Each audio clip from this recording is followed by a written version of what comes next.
Bonjour Mathieu Orphelin. Bonjour, merci de l'invitation. On se retrouve ici pour cet entretien en pleine nature. Ça tombe bien, vous allez avoir le temps d'en profiter un petit peu plus puisque vous avez décidé, donc je propose de vous asseoir ici, de décrocher, de ne pas être candidat pour un second mandat de député pour la première circonscription du Maine-et-Loire. Et dans le même temps, vous publiez ce livre, À quand l'écologie en grand. C'est un livre de témoignages, on en parlera dans un instant, mais aussi un livre avec plein de propositions très concrètes, presque un programme. C'est étonnant de sortir un livre comme ça, on dirait que vous avez encore des choses à faire en politique. Pourquoi arrêter ? Ce qui est sûr, c'est qu'il reste beaucoup à faire en politique pour porter ces enjeux de préservation du climat, préservation de la biodiversité, de solidarité. Et donc, il est temps pour moi de transmettre. Et ce livre, s'il y a autant de propositions pour la suite, c'est aussi parce que c'est un livre à destination des nouveaux députés pour leur montrer ce qu'on a fait, ce qu'on a gagné, ce qu'on a perdu aussi pendant ce C'est presque un mandat. manuel pour vous dire voilà ce qui reste à faire. Est-ce que, aussi on peut se poser la question, pourquoi est-ce que vous ne le portez pas vous-même, ce programme, ces projets ? Est-ce que vous aviez peur de perdre ? J'avais pas vraiment peur de perdre. Au régional, j'ai perdu la région, mais dans ma circonscription, on fait 44%, là où la majorité fait entre 7 et 8%. Donc, mais vous savez, il ne faut pas s'accrocher à la politique. Je continue à dire, moi, que j'avais pas envie de devenir un professionnel de la politique Enfin, vous aviez un comme seul les autres. mandat. Oui, Enfin, bon, il faut j'avais dit continuer. que j'en ferais qu'un. Finalement, j'ai Vous avez hésité, tout je vous ça. l'avoue, parce que j'avais envie d'y aller, j'aime la politique, j'avais fait des bons scores au régional. Et puis j'avais envie de continuer à porter ces combats dans ce lieu magique et si important pour la démocratie qu'est l'Assemblée nationale. Alors Mais à un justement- moment, il faut aussi transmettre. Bon, justement, vous dites si certains députés pensent n'avoir servi à rien, ce n'est pas mon cas. Malgré tout, on a l'impression qu'en tant que député, même dans la majorité, ce qui était votre cas au début, eh bien, ce n'est pas là qu'on peut faire bouger les choses. Est-ce que c'est aussi ce qui vous a amené à ne pas repartir pour un deuxième mandat ? Pas du tout. Je reste persuadé, et je le montre d'ailleurs dans le livre, à la fin, il y a un tableau avec ce qu'on a gagné, ce qu'on a perdu, ce qui reste à gagner. J'ai gagné beaucoup de choses, y compris quand j'étais dans la majorité, y compris après, quand j'ai quitté. J'ai coprésidé un groupe écologiste et on a réussi à porter les combats, souvent collectivement bien sûr, et à gagner de premières choses pour le climat, pour la biodiversité, pour la solidarité. Donc Et, c'est un mandat qui peut peser. On peut peser Oui, en y tant que compris député. dans le déséquilibre actuel où l'exécutif est beaucoup trop fort, ne laisse pas assez de place au pouvoir législatif. Mais même dans ces conditions-là, l'Assemblée, ça sert. Et je note que beaucoup de députés qui arrêtent, il y en a plus d'une centaine, disent on n'a servi à rien, notamment des députés de la majorité qui se sont contentés, C'est pas pour votre cas. certains, Vous dites. de lever la main pour voter comme on leur demandait de voter. Non, moi je me suis battu. Alors bien sûr, ça a été dur, je me suis payé beaucoup de pression, beaucoup de coups bas. Mais je suis fier d'avoir porté ces combats-là, parce qu'il n'y a que les combats qu'on ne porte pas qu'on est sûr de perdre. Donc vous ne les ferez plus en politique. On n'est pas très loin du conseil régional ici à Nantes.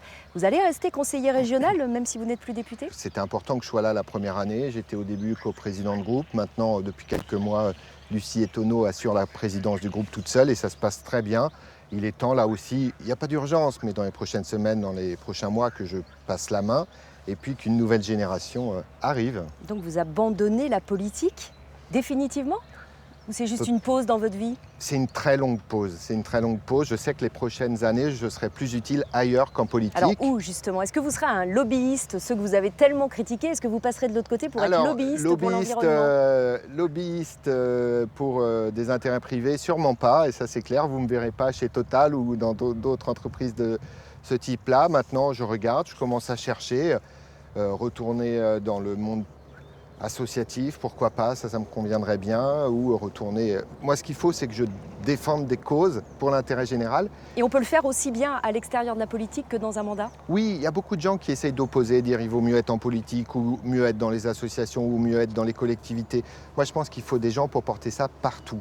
Et il n'y a pas que la politique, il n'y a pas que les autres modes d'engagement, mais vous me connaissez, moi, ce qu'il me faut, c'est quelque chose qui me porte, qui porte ces combats-là. Et donc, on va voir dans les prochaines semaines. Donc à suivre. Je ne pars pas à la retraite. Dans votre livre, non, vous êtes encore un peu jeune. Voilà, hein. et je suis contre la retraite à Partir à la- 65 ans, évidemment. Dans votre livre, À quand l'écologie en grand, vous dites d'ailleurs avoir adoré chaque jour de votre mandat. Et pourtant, vous reconnaissez qu'il y en a eu des difficiles certains jours. Vous revenez notamment sur votre burn-out en 2019. Est-ce que ça vaut la peine d'être élu député quand on s'use la santé, comme vous le décrivez, sans forcément faire passer toutes les lois qu'on souhaite faire passer ? Si j'ai parlé de mon burn-out, j'en suis sorti, ça a été bien diagnostiqué, les médecins m'ont super bien accompagné, donc voilà, c'est derrière moi, mais c'est surtout pour sensibiliser sur cette maladie sur laquelle on sait bien il y a un tabou en France. Ça peut arriver dans n'importe quelle profession, n'importe quelle fonction, ça touche 50 000 personnes avec des burn-out graves chaque année. Et puis, il y a 1 500 000 salariés qui sont en situation de risque. Témoigner, parce que C'était c'est pas pour propre à la témoigner. politique, mais la Non. politique, c'est un milieu extrêmement dur. Oui, c'est un milieu très dur. Et puis moi, je voulais être le bon élève partout, être là le jour, la nuit, porter plein d'amendements, défendre toutes les causes. À un moment, le corps, et puis moi j'avais bossé à fond pendant 25 ans, le corps dit stop. Et vous n'avez pas voulu voir les petits signaux. Et vous savez, j'ai reçu des centaines de messages de gens qui m'ont dit merci d'avoir témoigné. Parce que nous, on a fait des burn-out il y a 1 an, il y a 5 ans, il y a 10 ans. On n'a jamais osé en parler. Il y a un tabou, il y a une sorte de honte. Eh bien, merci d'avoir contribué à briser ça, pour qu'on fasse de la prévention sur cette maladie-là. Mais ce que vous nous dites, c'est que ce n'est pas propre à la politique. Un mot de politique quand même, Emmanuel Macron, il a décidé de mettre l'écologie dans ses priorités des priorités. Est-ce que vous y croyez cette fois, vous qui l'aviez suivi il y a 5 ans? Mais dans l'entre-deux tours, bien sûr, il y a beaucoup de stratégie électorale dans tout ça, mais il dit il faut qu'on en fasse 2 fois plus. On n'en a pas fait assez. Mais c'est ce que je lui disais depuis le premier jour du mandat. Reprenez toutes mes déclarations. Je disais, on n'est pas au bon rythme. Quand je pars au bout de 15 mois de la majorité, c'est en disant on est au bon rythme sur aucun des grands chantiers de la transition écologique. Mais est-ce que vous y croyez donc cette maintenant, fois? Vous avez confiance? je prends. Moi, je crois ce que je vois. Et donc pour l'instant, il y a eu ces déclarations-là. Les premières semaines du nouveau gouvernement, c'est pas terrible sur l'écologie. On voit qu'ils ont coupé le grand ministère en 2. On voit qu'il n'y a aucune mesure forte pour l'instant. On voit même des mesures qui vont complètement dans le sens inverse, puisque autoriser à faucher toutes les jachères, un arrêté qui a été pris par le gouvernement la semaine dernière, eh ben c'est très mauvais pour la biodiversité, pour les oiseaux, pour les insectes. On sent bien votre scepticisme. Oui, mais moi, encore une fois, je suis là pour la réussite du pays. Donc si ça va dans le bon sens, vous savez, vous pouvez compter sur moi pour que je le dise. Mais il me faut des actes. Merci beaucoup Mathieu Orphelin d'avoir participé à cet entretien pour Dimanche en politique. Je rappelle le titre de votre livre, c'est « À quand l'écologie en grand ?» et c'est chez Rue de l'Échiquier. On vous souhaite bien une bonne poursuite de carrière, qu'elle soit politique ou autre. Merci. Vous aussi.